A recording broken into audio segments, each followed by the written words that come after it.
Mirë, po njëkohësisht ka qenë mundësi ma e madhe me rikonfirmu atë përkushtimin edhe përcaktimin për me qenë vetvetja, për me qenë korekt, për me qenë parimor. A është bo Shaqa si Prizreni, a Prizreni si Shaqa? Unë e mendoj që është një ndikim interaktiv, i dy anshëm. Pra ke mundësi si kryetar të ndikosh tek qyteti? Ka mundësi. Ka mundësi, po du me përmend një parim shumë të rëndësishëm të leadershipit, lead by example. Dhe me thonë, lideri mirë duhet me qenë shembull vetë. Sepse muj me lexu gjanat mira, muj me fol fjalë të mira. Po në qofë se ato vetë nuk i zbatojmë, njetë private, njetë familjare, në shoqni, ato mbesin fjalë të thata. Unë jam kujdes, pa jo shkon në mënyrë spontane, në mënyrë naturale, që gjitha ato që i përmendi, si vlera, si parime, si proverbe, i kom zbatu edhe njetë private, edhe shumë njerëz më pyesin, qyshti si kryetari i Prizrenit, lëviz vetë, pa truproje, pa makina, pa gjipa, me bicikletë shkon punë, mu më do këtë ajo plotësisht normale, sepse është mënyrë e tjetumit, e cila bazën e ka të mënyrat mendumit. Pra, ka mundësi me qenë vetvetja, edhe kur je kryetari i Prizrenit, edhe jo që ka mundësi, po domosdoshmërisht duhesh me qenë vetvetja, në qoftë se do me koni suksesshëm në pozitë kryetari i Prizrenit. E vlerësojnë qytetarët këto? E vlerësojnë, shumë e vlerësojnë, kom pas shumë komplimente, natyrisht gjithmonë ka edhe kritika, po komplimentet janë numër shumë më të madh, për shkak se kur më shohin pa truproje, kur më shohin me bicikletë, kur më shohin me shokët e vjetër, me familje, edhe ofrohen, pyesin, komunikojmë në rrugë, e vlerësojnë si një element shumë i rëndësishëm i cili quhet qasshmënia. Një person që është i paqasshëm është pak problematike me vlerësuat person. Faleminderit shumë, po a ke pas ndonjë situatë pa këndshme ndonjëherë, sepse mund të ketë qytetar që Po ka dhe rast të tilla, për shembull unë me Flutrën jemi nisim i përgatit të shku me një solemnitet, me një darshëm, edhe vjen një qytetar, thot ta bën një pyetje kryetar. Unë i tham, më fal, por nuk bën, bashkë thash në rast tjetër, në situatë tjetër, po janë to sfida që ndodhin, por ndryshe kështu ndaj pakënaqësitë natyrës tjetër matron nuk ka pas, po të kësaj natyre. Ama gjithmonë rreziku po them ekziston. Po. Cilin ju e keni llogarit. E kam në dorë një letër nga një mik i juaj. Ta lexoj unë apo po e lexon ti? Lexo ti. Okej, po e lexoj unë. Faleminderit shumë. Atëherë, me Shaqir Totaj njihemi që nga bankat e shkollës fillore. Mbi 55 vite. Mos është Blerimi. Kush? Blerimi. Është Blerimi. Do me thënë fjalinë e parja qëlloj. Deshta me pyet në fund, a e njihe këtë person, po.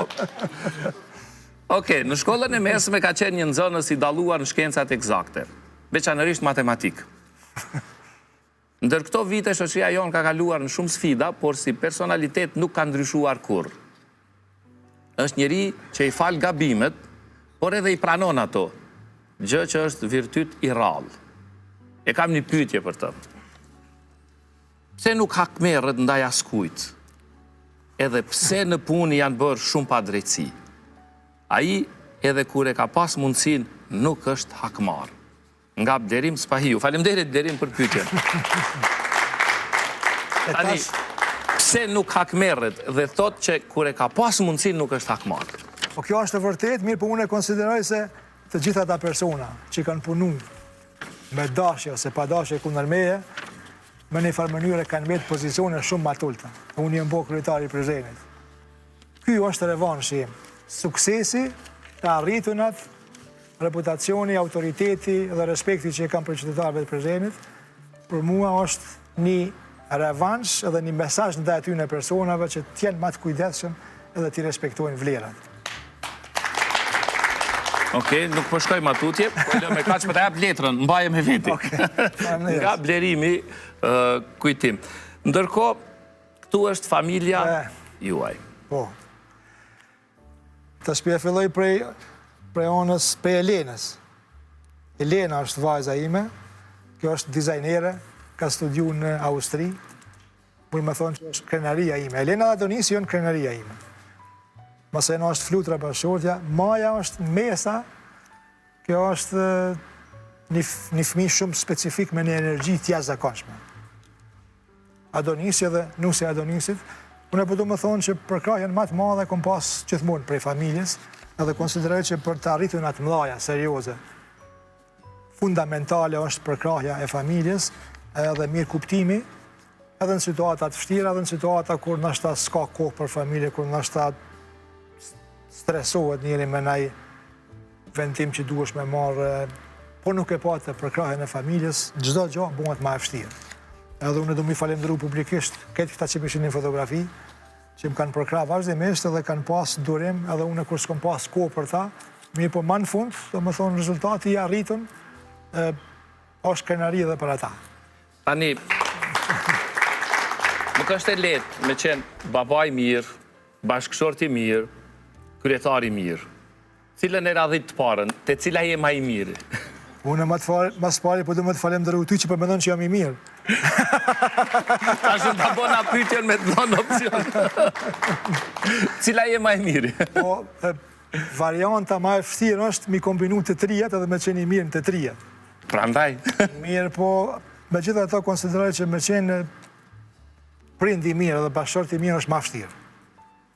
Se kërkon një energji të vazhdoshme, një përkushtim të vazhdoshëm, kërkon një tolerancë të madhe, kur jemi të toleranca më ju të regu një rast timin. Prizreni është binjakëzu me Bodrumin, në qytet turistik në Turqi. Edhe kur kemi shku me kontaktu me kryetarin e Bodrumit, kam qenë me Flutrën edhe me Elenën, me vazën. Edhe kryetari i Bodrumit ka qenë ushtari këfori turk në Prizren. Edhe mu më tha, nuk të kom pa ty në skenën politike, ka dole ti që u bone kryetar. Edhe unë i të regova që unë e kom hyrë ishtë në politikë, sepse jo morë me të shka tjetër. E tha, mas që pas ke hyrë ishtë në politikë, për të regoj që në politikë duesh me pas tolerancë të madhe. I thash, për tolerancë, thash, kam përvojë të madhe. Tha, ka vjen toleranca, përvoja në tolerancë, thash, përvoja në tolerancë vjen, thash, se mos më konë tolerant, nuk mund është me jetu 40 vetë me një grua.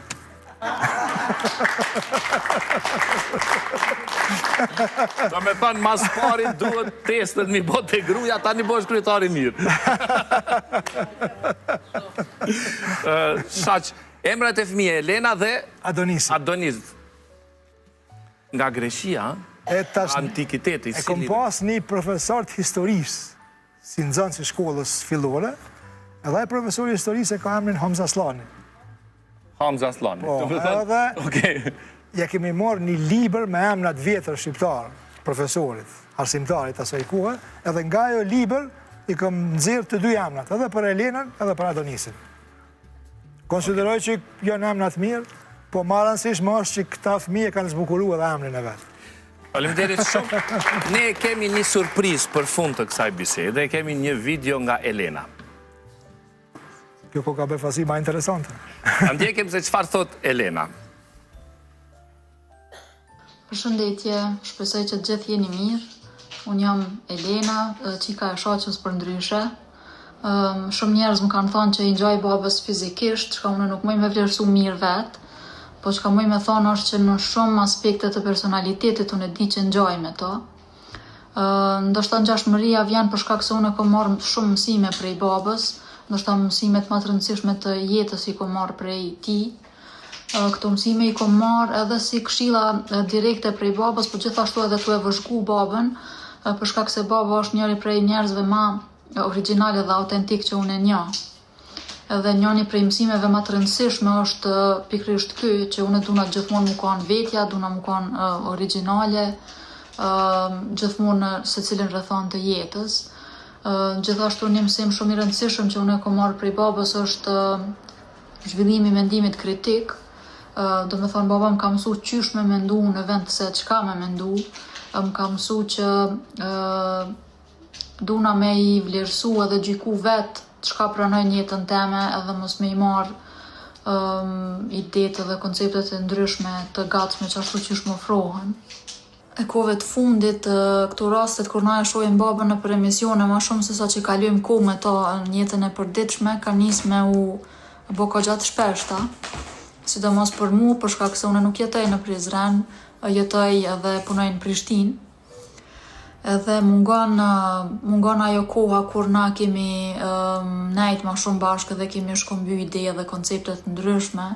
dhe kur unë e kom mësu shumë gjana prej ti, edhe veç kisha desht me ditë është i mungu edhe babës që ajo kohë, edhe që ka kishe mujt me bo ma shumë për me kalu kohë bashkë edhe me evitu qëtë mungesën që pendim për njëri tjetrin.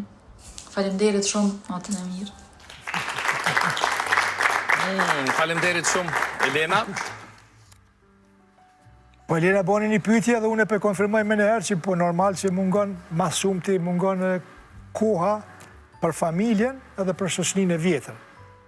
Si blerimi edhe koha dhe tjera aty, po obligimet ka njëherë nuk pyesin, marrin kohë, sidomos obligimet në pozitën e kryetarit të komunës, kushtimisht me thonë janë të pamëshirshme, edhe definitivisht duhet me adresu ato edhe jo merr kohë masanena. Po na kemi pas si një praktikë që të paktën një herë në javë për vikend dilshim bashkë për drekë komplet, edhe aty masanena diskutojshim temat lloj-llojshme. Shpesh ka ndodhur me pas edhe mos pajtime për temat ndryshme, sepse unë i kom inkuraju edhe Adonisin edhe Elenën mos pajtohi me mua blanko nëse nuk mendoni njëjtë. Sfidoni, kritikoni, qytni argumentet e juve edhe e diskutojmë. Një detalj për du me ju kallëzu që e konfirmon që thonë. Elena si e reja ka zhvillu mendimin kritik. Edhe ka pas paknatësi me pozitën e një qike të re, të femnave, të grave në shoqërinë kosovare. Edhe Elena ka menu me reagu. Nana vetë, me qëllim të mirë i ka dhonë këshill që mos me reagu, mos me ekspozu shumë. Ajo nuk është pajtu me ato, edhe më ka pyet mua si autoritet, kinse. Unë e kom thonë, okej, në rregull, i kom thonë, unë mendoj që ti duhesh me reagu, me shpreh mendimin tënd, mi për me qenë e kujdesshme, çfarë gjuhë për përdor, edhe qysh pi adresohesh njerëzve, sepse nuk duhesh me legjitimu veten si person i pakujdesshëm, i pasjellshëm, edhe mos me tregu respekt ndaj atyre personave. E ka pranuar shumë seriozisht, edhe e ka zbatu, edhe tash vetë e ka pranuar që më ka ndihmu, po ajo për me ditë qysh më orientu në situata kur unë e mendoj ndryshe në krahasim me një audiencë. Edhe mendoj që është diçka e mirë kjo. Faleminderit shaq shumë për gjithçka që biseduam sot. Ishte kënaqësi e veçantë. Për mua po ashtu ishte kënaqësi sepse unë zakonisht në studio nuk foli për kësi tema, folim për politikë, për projekte, për financa, për buxhet, po kjo ke pak një freski, edhe du më ju falenderoj juve sinqerisht. Faleminderit shumë. Faleminderit e përcjellim me dua trokitje kryetarin e komunës së Prizrenit Shaqip Totaj. Faleminderit shumë Shaq. Faleminderit. Kënaqësi. Ndërkohë, në pjesën e dytë e kemi të ftuar një personalitet të veçantë të skenës artistike. Që nga viti 2005, ajo është pjesë e Filharmonisë së Kosovës, duke dhënë kështu një ndikim të vazhdueshëm si interpretuese dhe krijuese. Karriera e saj përfshin paraqitje të shumta si soliste, si dhe pjesëmarrje në ngjarje të rëndësishme, kulturore, brenda dhe jashtë vendit, në qytete si Parisi, Tirana apo edhe Shkupi. Ajo numëron 3 koncerte solistike dhe një prezencë të fuqishme në festivalet të ndryshme artistike. Një moment i veçantë në veprimtarinë e saj është realizimi i operës Lo Speciale në korrik të vitit 2023, ku ajo mori pjesë dhe e realizoi rolin e regjisorës, duke bashkëpunuar me dirigentin e njohur Chris McCracken. Vlen të përmendim që personazhi i kësaj pjese është themeluese dhe udhëheqëse e korit të fëmijëve Okarina, që nga viti 2014, të cilin vazhdon ta drejtojë, duke kontribuar kështu edhe në edukimin dhe zhvillimin artistik të gjeneratave të reja. E mirëpres me shumë kënaqësi Elikon Hysaj Shala.